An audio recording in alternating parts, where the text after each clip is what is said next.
अश्वत्थामा जाता है रात्रि काल में, पूरी दुनिया सो रही थी लेकिन जाग कौन रहा था? भगवान जाग रहे थे। अचानक से अर्धरात्रि में अर्जुन के नेत्र खुले। अर्जुन ने देखा भगवान जाग रहे हो। तो अर्जुन उठकर के भगवान के पास में आते हैं, भगवान से कहते हैं माधव तुम जाग रहे हो, इतने थके हुए हैं, महाभारत का युद्ध विश्राम हो चुका है, युधिष्ठिर को राजा बनाने की घोषणा होने वाली है, अब तो चैन की नींद सो जाओ माधव। अर्जुन से भगवान कहते हैं अर्जुन यदि आज मैं सो गया ना, यदि आज मैंने अपने नेत्र बंद कर लिए, तो जो इतिहास मैं बनाना चाहता हूं, जो विश्वास मेरे ऊपर मेरे भक्तों का है कि जिसके साथ भगवान खड़े होते हैं, जिसके साथ में धर्म खड़ा होता है, उसका बाल बांका कोई संसार में नहीं कर सकता, तो वो इतिहास बदल जाएगा। इसीलिए मैं जाग रहा हूं। तो अर्जुन कहते हैं कि प्रभु तुम्हारी बात अपनी समझ में आती नहीं, तुम्हारी बातें हमें बड़ी टेढ़ी लगती हैं, बड़ी टेढ़ी लगती है, तुम्हारी कहानी हमको समझ नहीं आई आज तक भी, तुम्हारी बात करने का स्टाइल एकदम टेढ़ा है, सीधा सीधा नहीं है। आखिर ऐसा आज क्या होने वाला है जिसकी वजह से तुम जाग रहे हो? जब महाभारत का युद्ध होता था तो तुम प्रत्येक दिन सोते थे, लेकिन आज नहीं सो रहे हो। भगवान का नियम था, जैसे ही महाभारत का युद्ध खत्म हुआ और युद्ध की योजना, जो अगले दिन की योजनाएं जो बननी है, उसके बाद में भगवान सो जाते थे। 17 के 17 दिन भगवान आराम से सोए, नहीं जगे रात्रि में।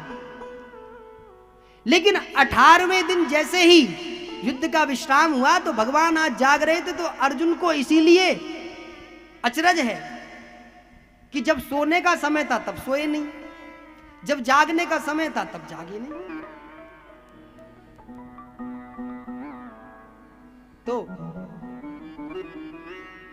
भगवान अर्जुन को आदेश करते हैं, अर्जुन अपने चारों भाइयों को जगाओ और उनसे कहो कि गंगा में स्नान करने के लिए जाना है, क्योंकि जितने भी वीरों ने बलिदान हुए हैं इस युद्ध में, उन वीरों का कोई दोष नहीं है। उसका कारण है राजा की आज्ञा।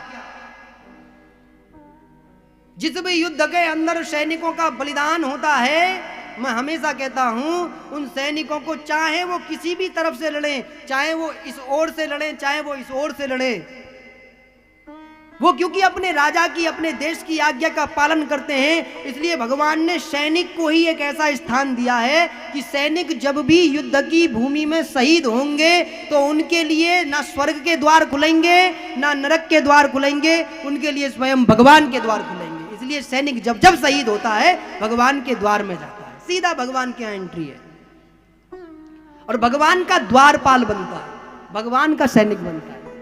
इसलिए जब किन्हीं माओं की संतानें युद्ध में शहीद हो जाएं तो आंखों से आंसू नहीं बहाना, सोच लेना मेरा जो बालक था वह अभी तक भारत माता की सेवा कर रहा था, अब जब शहीद हो गया है तो प्रभु के यहाँ पर द्वारपाल बन करके प्रभु की सेवा कर रहा है। इस भाव से अपने बालकों के बारे में सोचना,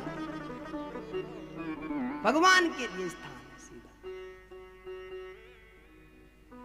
जीवन संघर्ष का नाम है। जिस प्रकार से स्वर्ण अग्नि में तप करके सोना बनता है, जिस प्रकार से लोहार की चोटा सह करके एक धारदार हथियार बनता है, जिस प्रकार से पत्थर पर जो छैनियों की मार पड़ने के बाद में मूरत बनती है, उसी प्रकार से मनुष्य भी कष्ट सह करके महापुरुष बनता है। इसलिए जब कभी जीवन में कष्ट आए तो घबराना नहीं, विचलित नहीं होना, प्रयास करना, सम रहना। भगवान कृष्ण ने जैसे ही आदेश दिया सब उठे, सारे के सारे गंगा में स्नान करने के लिए गए हैं। अब जब गंगा में स्नान करने के लिए गए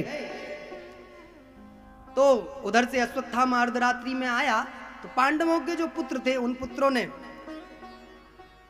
पिताजी की सैया खाली देखी तो उन सैयाओं पर आकर के सो गए। ये जो पांडवों के पांचों पुत्र हैं, ये पांचों के पांचों पांडवों जैसे ही लगते हैं। तो अश्वत्थामा ने सोचा यही पांडव है, तो पांचों शीशों को काट करके लेकर के जब दुर्योधन के सामने पहुंचा तो दुर्योधन को विश्वास नहीं हुआ कि अश्वत्थामा उन पांचों पांडवों के शीशों को काट सकता है, क्योंकि जिस पांडवों का बाल बांका कोई ना कर सका हो उसको अकेला अश्वत्थामा कैसे हरा सकता है। तो उसने कहा शीश दिखाना, और जैसे ही शीश देखे आज दुर्योधन को कष्ट हुआ है। प्रसन्नता इस बात की हुई कि पांडवों की हत्या हो गई, और जब शीश देखे तो कष्ट इस बात की हुई कि ये तो कौरवों का सारा, पांडवों का पूरा वंश ही समाप्त हो गया। इस युद्ध में इन पुत्रों का कोई दोष नहीं था। अंतिम समय पर व्यक्ति को अपने किए हुए कर्मों पर करुणा आने लग जाती है। हर व्यक्ति का जब अंतिम समय आता है तो हर व्यक्ति अपने किए हुए पाप कर्मों को याद करता है, और भगवान ने महाभारत के युद्ध में जितने भी लोगों का अंतिम समय आया सबको उनके पाप कर्म याद दिलाए, सबको पाप कर्म याद आए।